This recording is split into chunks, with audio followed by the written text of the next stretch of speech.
स्वागत है अरे हाँ चैनल पर। यहाँ है जादुई कहानियाँ, बोलते हुए जानवर और जीवन के महत्वपूर्ण पाठ। आज हम एक जंगल की रोमांचक यात्रा पर जा रहे हैं, जहाँ दो शरारती बंदर हमारे साथ हैं। तो आराम से बैठ जाइए, आराम से हो जाइए और इस कहानी का आनंद लीजिए। आज की कहानी का नाम है असभ्यता की कीमत। कहानी की शुरुआत एक हरे भरे जादुई जंगल में दो छोटे बंदर रहते थे, जिनका नाम था अयान और रेहान। वो दोनों सबसे अच्छे दोस्त थे, हमेशा पेड़ से पेड़ कूदते और एक साथ खेलते रहते थे।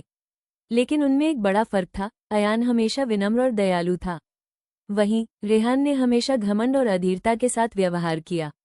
एक धूपभरी सुबह जब वे पेड़ों से झूलते हुए जा रहे थे, तो उन्होंने देखा कि एक पुराना कछुआ धीरे धीरे अपने पीठ पर फल का गट्ठर ले जा रहा था। अयान जल्दी से कूदकर नीचे आया और कहा, मैं आपकी मदद करूं, मिस्टर कछुआ। कछुआ मुस्कुराते हुए ऊपर देखा और कहा, धन्यवाद छोटे मित्र, तुम बहुत दयालु हो। लेकिन रेहान बस हंसा और बोला, क्यों मदद करनी? वो बहुत धीरे है वैसे भी। कछुए की मुस्कान फीकी पड़ गई और वो दुखी होकर नीचे देख रहा था।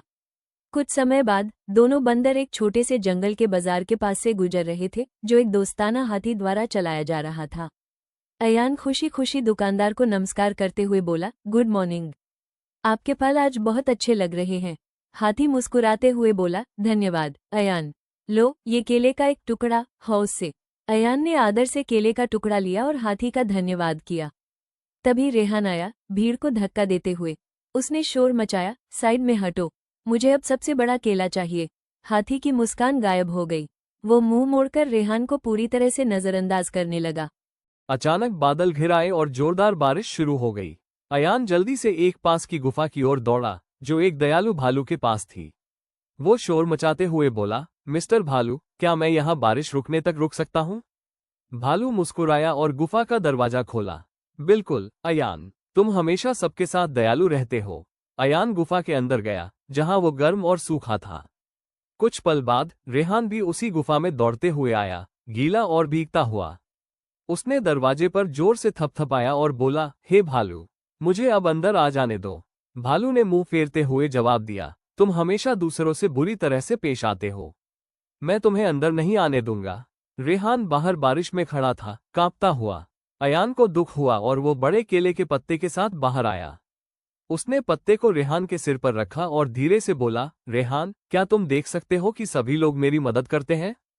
उसने अपने दोस्त की आंखों में देखा और कहा, विनम्र और दयालु होना हमें भी दयालुता लौटाता है, लेकिन असभ्यता सिर्फ दूसरों को दूर करती है। रेहान नीचे देखता हुआ चुप और विचारशील हो गया। बारिश धीरे से उनके चारों ओर पत्तों पर बजने लगी। आखिरकार उसने फुसफुसाया, मैंने कभी इस तरह से इसके बारे में नहीं सोचा था। तभी वे फिर से पुराने कछुए को देखे, जो अब भी अपने खाद्य सामग्री को उठाने में संघर्ष कर रहा था।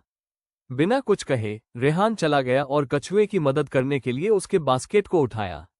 कछुआ हैरान होकर बोला, रेहान, तुम मेरी मदद कर रहे हो? रेहान सिर हिलाकर बोला, अब मुझे दयालुता की असली कीमत समझ में आ गई है। अयान मुस्कुराते हुए अपने दोस्त को बदलते हुए देख रहा था। उस दिन के बाद से रेहान ने जितना हो सके दयालु और विचारशील रहने की कोशिश की, और जंगल थोड़ा गर्म और थोड़ा उज्जवल महसूस होने लगा, क्योंकि इसके कारण।